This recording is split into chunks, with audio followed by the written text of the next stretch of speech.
Hello guys, welcome to my YouTube channel. Today we are going to discuss the remaining part of process of synchronization.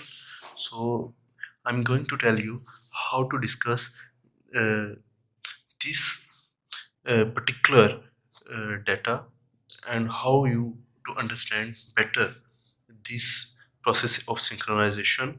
And if you want to understand this topic, you must be more focused. So now we are going to start. So the process of synchronization remaining part is how to start process of synchronization. Please watch my previous lecture on process of synchronization. So the process of synchronization is how to process a data from one part to another part by a process of synchronization. So method to implement critical section. It is part of the program where shared resources are accessed by various processes, i.e. place where shared variable resources. Only one process executed at time in critical sections. Only one process is allowed to start or execute in its critical section. So every process is first request permission to entering in. So the process which allowed us to perform process of synchronization is critical section. So the critical section is very important in this topic, so you must understand this. And now I'm going to show you some diagrams from where method to implement you will understand betterly. The process one is non-critical section, and in the second process one is critical section.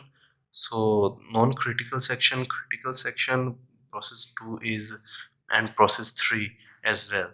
So the method to implement is to understand the mutual exclusion. How the problems to solve critical section.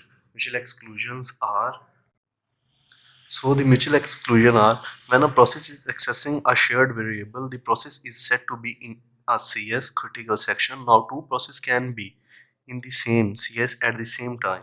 This is called mutual exclusion. So the shared code critical section.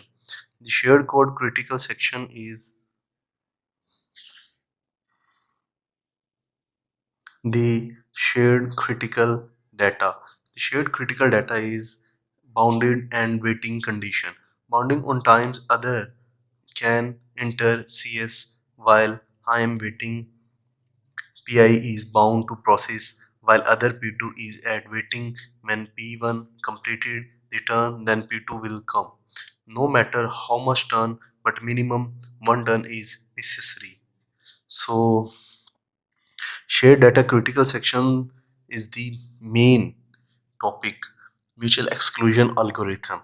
It is permission based algorithm, also called as Lambert-Bakery algorithm. Three type of message: request, reply and release are used, and communication channel. A side send a request message at all and side. Mutual exclusion algorithm. Tickets, waiting tickets, max min values while waiting tickets, nothing.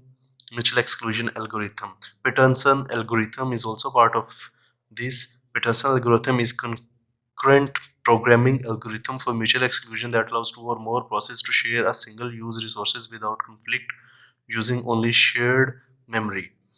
Algorithm entry section. Decker's algorithm. Decker's algorithm is first noun correct solution to the mutual and understanding of Decker's algorithm. There are some code right there. Thank you for watching. Please like, subscribe and share. Thank you.